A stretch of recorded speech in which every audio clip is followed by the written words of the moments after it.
السلام عليكم ورحمة الله وبركاته متتبعين شيوات سوسو. اليوم جبت لكم طريقة تحضير آملو. كنعرفو راه عزيز على، الا ما غاديش نقول على كل شيء تقريبا، راه بزاف اللي كيبغوه، لا من الصغر ولا من الكبار. يعني واحد الطريقة اللي سهلة، يعني حنا كنا كنعرفو انه آملو ضروري تكون ديك الريحة ديالو. يعني فاش كانت كتصايبوا لينا امي الله يطول عمرها ويشافيها يا ربي، كانت كطحنو بيديها بالراحه. دابا هاد الاله الجديده ديال الهاشوار او اي مولينيكس يمكننا نوجدوه بها.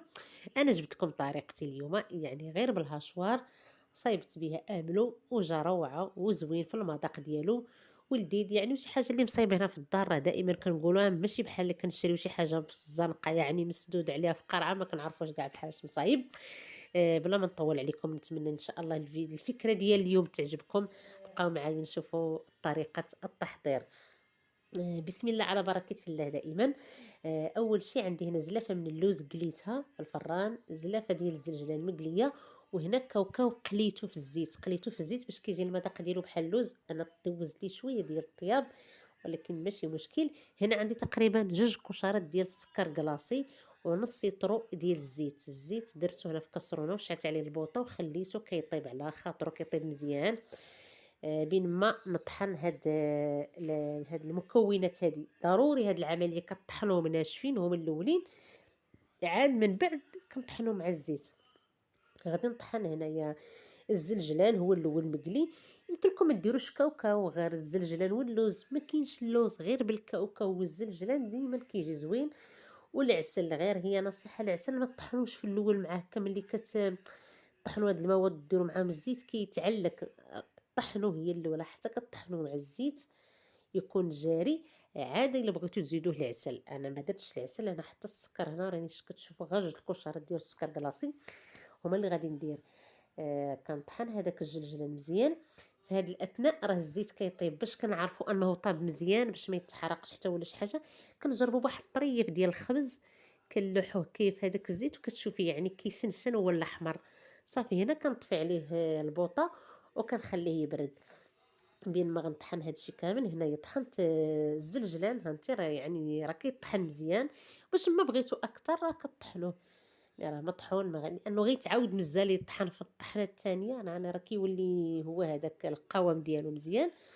بنفس الطريقه عاوتاني غادي نطحن اللوز.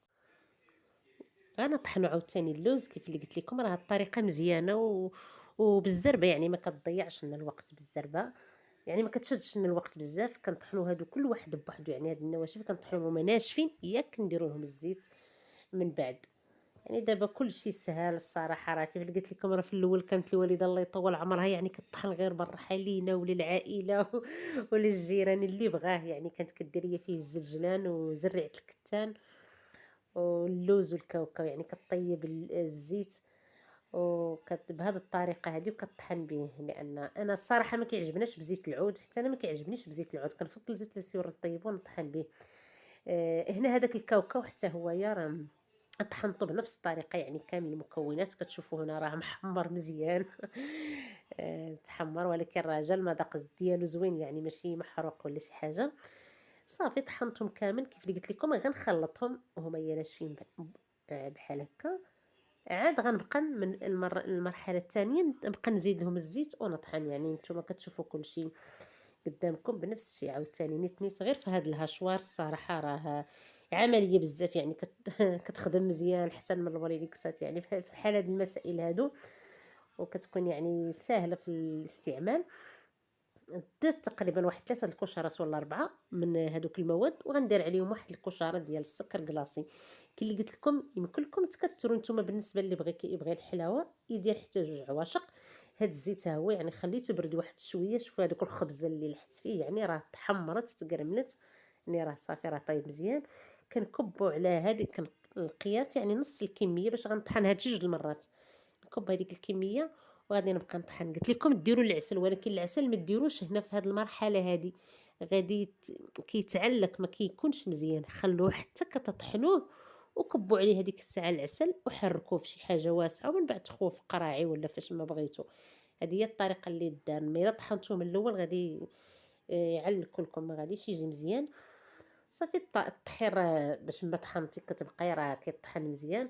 هاني هنا يعني طحنت هاد الكمية الأولى، غادي نحيدها وبنفس الطريقة عاوتاني غادي نطحن الكمية المتبقية بنفس الطريقة دائما.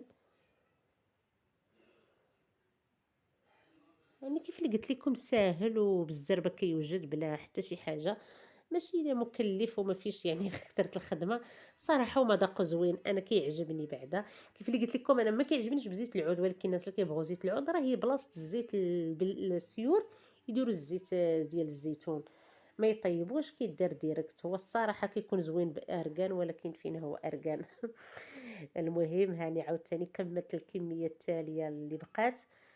الا بان لكم ثقيل داكشي كتزيدوا ليه الزيت دائما باش يسهل في الطحين، باش ملي كيكون جاري كيطحن مزيان.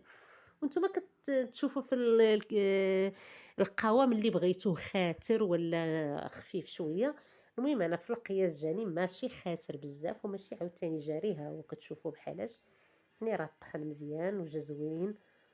حتى اللون ديالو هو هذا اللون ديال الاميل كيعجبني، ما يكونش اللون ديالو ابيض ولا شي حاجه.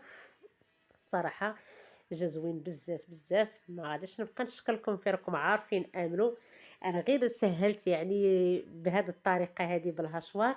وهذا هو الشكل النهائي ديالو. هذه هي الكميه اللي خرجت لي تبارك الله، يعني راه بزاف.